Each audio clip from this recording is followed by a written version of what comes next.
In a prominent city lived a white cop, popularly known as Officer Abby. He has a bad relationship with his teenage daughter. The daughter despises the father as a result of his racist acts, his belief in segregation, and his lack of love for all races.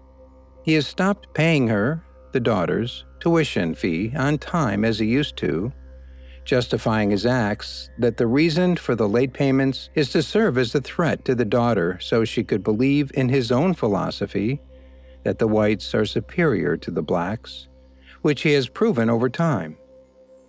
Officer Abby rarely drops cash for the wife as well, either to cook or sort bills, but rather preferred to go out with the boys to drink and only comes home at late hours.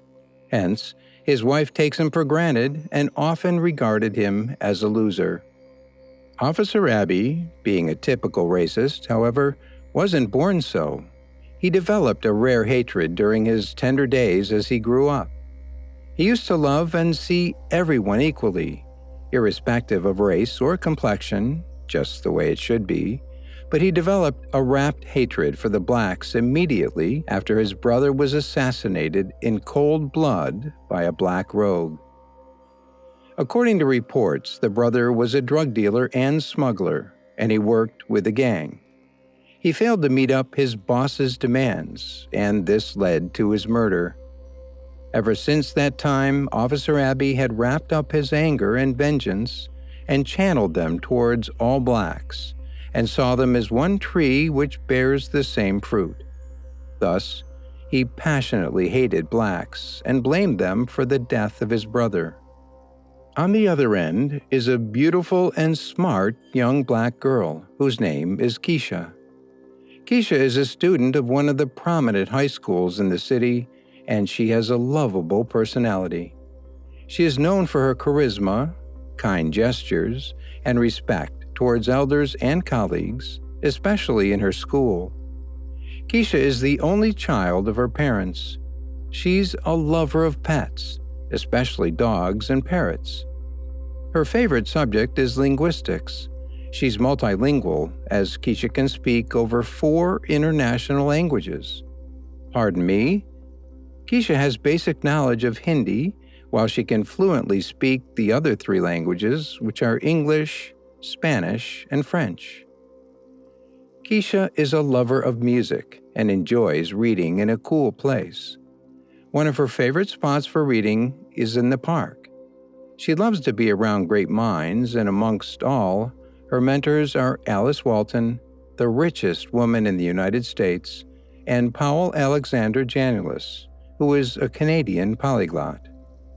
Keisha's best philosophy is that as a person, your existence is to be the reason someone smiles, the reason someone feels loved and believes in the goodness in people, and every day she tends to live her life focusing on this philosophy, and she hopes that someday she will have her footprints in the sands of time.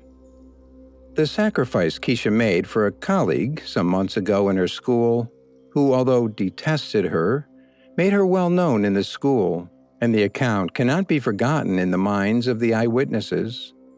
It was an exam day. Keisha's unpopular foe, Rachel, was sick, and because she failed to inform the appropriate authorities before the exam time, she was to fail the exam, as the invigilators could not help except if she had someone to take the exam for her. Rachel, groaning in pain as she complained of a severe tummy upset, pleaded with her friends to help her with the exam, but they all declined because they had the same paper to write and blamed the limited time given, as it won't be enough to write for 2. Surprisingly, an unknown voice uttered, "I will help with your paper," from behind. Guess whose voice?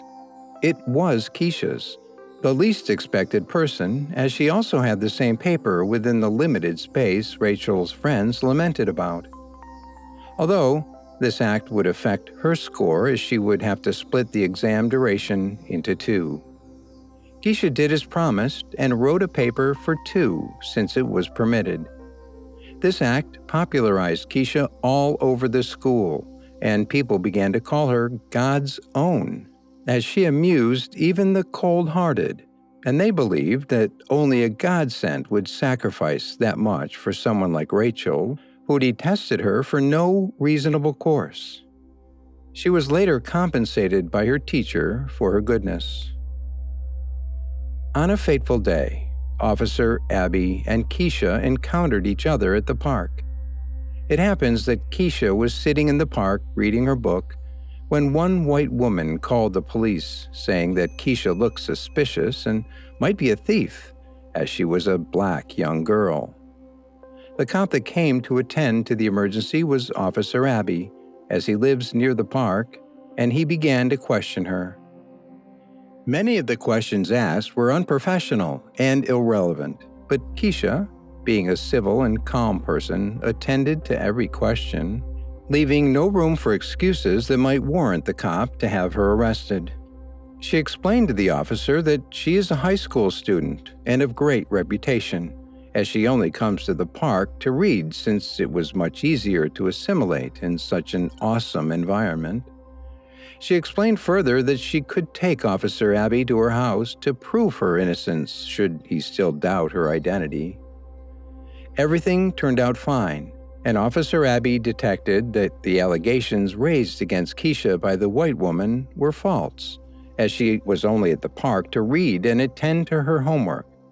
But Officer Abby is mad because he couldn't find anything on her, and she seems just innocent, as he didn't want to let her go because she was a black girl, so he began to scream at her with no reason at all. The whole situation got shitty when poor Keisha, who had become tensed and scared by Officer Abby's overreaction, began to sob profusely. Officer Abby quarreled her for breathing heavily, as he explained that heavy breathing can cause feelings of anxiety and panic. This can, in turn, make it even harder to draw a breath. He accused Keisha of planning to pass out and in turn implicate him for her misfortune. He called out some sections of laws backing up the consequences of implicating an officer of the law. Eventually, Officer Abby declared that he would have to arrest Keisha for sobbing too loud and breathing heavily. He successfully arrested her, and the white woman who had summoned Officer Abby was standing on her balcony applauding him for a job well done. The appraisal from the woman got into Officer Abby's head, and he decided to go even more extreme as he concluded to put Keisha in detention. He did this gladly because she was black. As they approached the police car, Keisha respectfully asked that she takes her notebooks and backpack along with her to the police station, as the backpack contains her books, jotters, research works, and more, as they are so vital to her. But Officer Abby got angrier and deprived her of her fundamental human right, purposefully, because she was black. In anger, he lashed out, "You, this low-life black, I don't care about you, and I don't give a damn about what is vital to you or not, and any further word from you will attract a dirty slap." He then collated her notes and threw them in the trash and took her to the station. She was detained in police custody, and her parents were not allowed to talk to her or see her for days. She wasn't granted an opportunity of bail either, even as a week passed. Officer Abby, however, didn't know the gravity of what he had done until a Friday night. He has planned to have a wonderful dinner with his daughter and wife after a very long time, as he had just gotten his salary. As he got home, he found something strange. The daughter was crying to her mom because she could not pass the exam for college. Officer Abby became furious that the daughter had failed her paper, and in turn, disappointed him as he had bragged about his daughter to his friends. The curious mother, on the other hand, was rather calm and asked why she had failed because she knows her to be a very bright and intelligent youngster. The girl sobbed as she explained the major cause of her ordeal. She elaborated that although she was intelligent, there was a particular young black colleague who always helped her through her studies, and her name is Keisha, but for the past 1 week she has not been able to get through to her as she has not been responding to her messages, and the worst part of the whole tragedy is that her books, in which she gets all her works, were found torn and tattered by rain. She must have discovered this when she went to look for her at the park after several attempts to reach her had failed. This gave her a heads up that Keisha wasn't avoiding her, but probably something bad had happened to her. At this point, it dawned on Officer Abbey that he was the sole contributor to his daughter's failure in the college exam, and the major reason why the poor daughter might have to retake the college exam if the university eventually denies her admission. He didn't utter a word, as he knew the wife and the daughter would never forgive him for his silly mistake. He immediately excused himself that he has a job to attend to at the station and rushed to the cell Keisha was locked in, and right there, he set her free. After a few weeks, Officer Abbey's daughter got an envelope from the university. The letter entails her chances of admission, and, as she reads it, the letter says that she didn't pass the exam. Thus, she has to retake the exam in the next session. Auspiciously, there was only one girl who got a full scholarship from the university, and that was Keisha, as a piece of information had reached the university that she was absent for the college exam for critical reasons. Hence, she was judged based on her previous academic performances and attestations from her colleagues. The moral of the story is, no matter how you treat gold, it maintains its status and remains gold. As you can see in the case of Keisha, she became a conqueror and achieved her goal despite all odds. Do you wonder what her goal was? She went to the park that fateful day to read and prepare for her forthcoming college exam. Unfortunately, the unexpected occurred, but she was still able to gain admission to the university, this time on a platter of gold. Furthermore, we were created in either black or white color to show forth God's uniqueness, neither for discrimination nor segregation.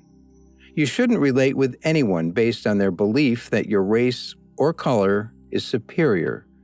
No color is better than the other. The moment you take offense or decisions because of color, you become like Officer Abbey, hence a sentimental and biased person. Colors don't count. Great personality does. You must have seen that in the case of Keisha. If she had not built a great personality, her colleagues would have attested the contrary about her, and of course, she wouldn't have gotten the admission. In a nutshell, being black or white didn't earn her admission. Her character did.